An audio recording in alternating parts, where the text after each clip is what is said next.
What's up everybody, this is Danny, and today I'm excited to show you the brand new Samsung Galaxy Z Flip 3. If you don't have a foldable yet, I think this is the one that's gonna make you wanna jump in because there's a nice price cut and there's improvements all around, so that's awesome when this combination happens. Don't get me wrong, the new Galaxy Z Fold 3 is awesome, especially with that S Pen support, but I strongly believe that this is the one that's gonna put foldables into the mainstream market. So today, let's compare the new Z Flip 3 to the older Z Flip 2 and see if it's worth the upgrade. But first, let's do the unboxing for those of you that like unboxings.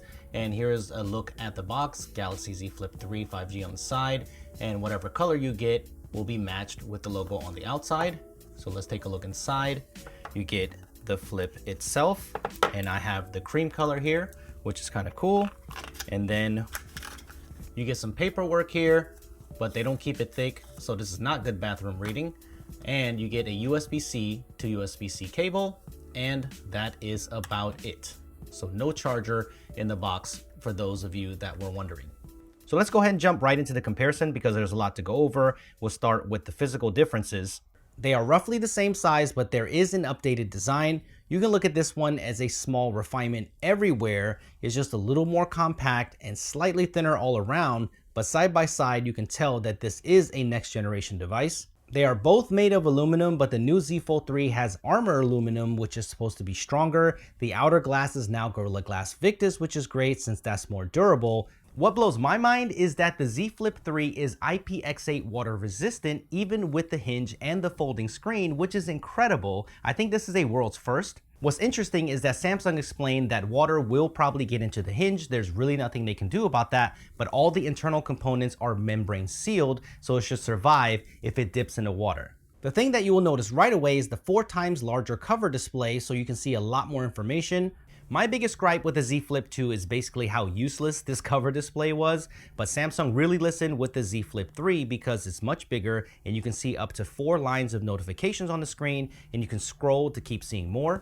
This time around, there are more ways to use your phone without opening your display, like widgets, so you can check the weather if you want real quick, or you can make a quick payment with Samsung Pay. My favorite feature from the bigger cover display is you have more options when it comes to quick capture from the camera system. Like before, you can just double press to open the camera, but that bigger display does make a difference. You can swipe left or right quickly to switch between photos or videos, which is nice.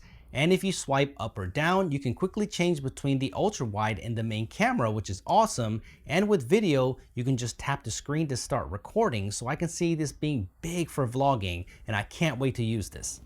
The downside is this is basically the same dual camera system, so image quality itself should be the same between the Z Flip 2 and the Z Flip 3, but I'll make sure I do a camera comparison so we can prove that. But for the demographic that this phone is aiming for, I think the 12 megapixel shooters will do the job, but let me know how you feel about that in the comment section below.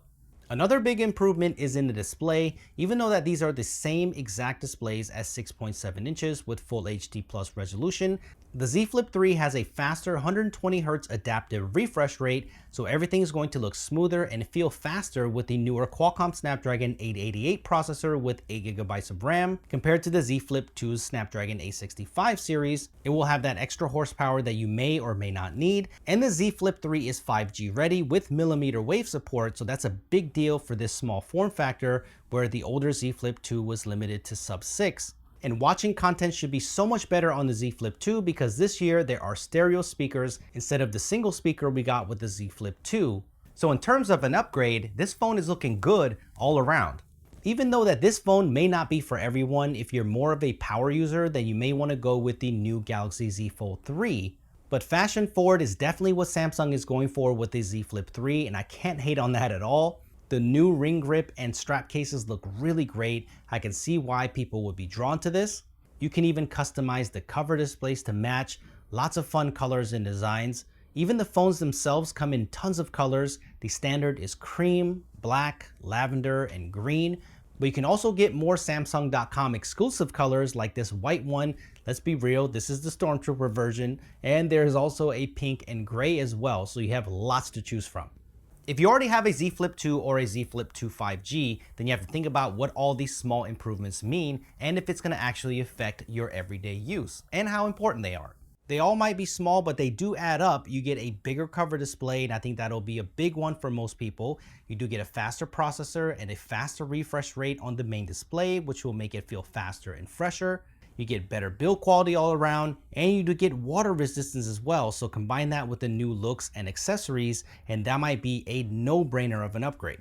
The big kicker for me is the price. So the new Z Flip 3 starts at $999, where I think when the Flip series first got announced, it was around $1,500. So that's a nice significant price drop, and I think it's a perfect price point for people to jump in to a foldable device. But on the flip side, you still get the same camera system, so no large improvements there, because there is new camera glass that is covering the system called Gorilla Glass DX, so we'll see if that makes a difference.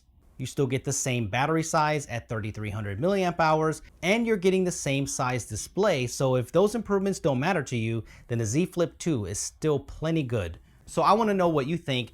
With that $999 price tag, is that enough for you to jump in, or are you going to skip it?